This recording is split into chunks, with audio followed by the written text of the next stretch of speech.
श्री नानक देव जी सिख धर्म के प्रवर्तक पहले राजा बने, राजा अम्बरीश, राजा जनक, सैकड़ों लाखों नौकर सैनिक उनके नौकर होते थे। और फिर स्वयं पिछले पुण्य अक्षीण हो जाने से वो स्वयं एक सुल्तानपुर के अंदर नवाब के यहाँ स्वयं नौकर लगे हैं।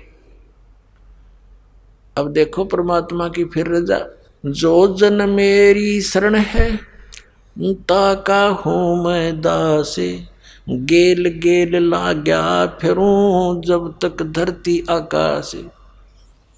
अब जैसे सतयुग त्रेता द्वापर में ये प्राणी तकरीबन आस्था मालिक में रखते हैं, गणेश से दुखी ना होते हैं, और कलयुग में पाछे फिर इनकी सारी पुण्य पिछले तकरीबन समाप्त हो लेते हैं, और जो साधना ये करेंगे उनसे आगे बेनिफिट होना नहीं, क्योंकि वो शास्त्र विरुद्ध है। तो परमात्मा ने ये समय इसलिए सेलेक्ट किया था कि इस समय सबकी बुद्धि ठिकाना आ जाएगी और ज्ञान समझ लेंगे, और मैं जो मार्ग बताऊंगा उससे इनको सुख मिलेगा जो भगवान से मिला करता है, तो मुझे आसानी से पहचान लेंगे।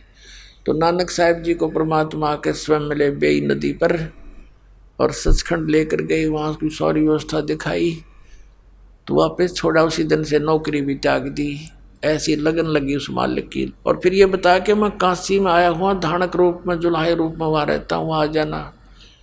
जब वहाँ जाकर दे काशी में जुलाहे धानक के रूप में क्रिया करते उसी परमात्मा को जिसको सतलोक में देखा था, तब कहा था फाई सूरत मलुकी वेश ए ठगवाड़ा ठगी देश खरा सियाना बोता भारी, लोगों धानक रूप रहा करता। ये बैठा भगवान, ये बैठा परमात्मा।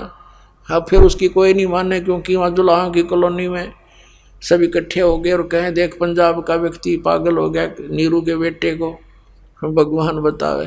फिर परमेश्वर ने कहा कि भक्त अब कोई फायदा नहीं इनको कुछ कहने सुनने का, आप अपनी भक्ति करो। 12 वर्ष तक नानक साहिब जी डंडोरा पीटते रहे, देश प्रदेश में जा जाकर ऋषि महर्षियों के साथ उन्होंने उनके छक्के छुड़ा दिए ज्ञान के आधार थे, लेकिन वो ढीठ माने नहीं, अन्ना जनता को मानने दिया। उस समय नानक साहिब के बहुत कम शिष्य थे, बाद में फिर धीरे धीरे उनकी कृपा होती रही। ये सिख समाज एक बहुत विस्तार के साथ हो गया, 600 वर्ष के अंदर ये सारा कुछ इतना प्रफुल्लित हुआ। तो परमात्मा अब इसी प्रकार हमें याद दिलाते हैं, कोट जन्म तन भरमत हो गए कुछ नहीं हाथ लगा रे, अब कुकर सुकर खरबा बोरे कौआ हंस बगारे।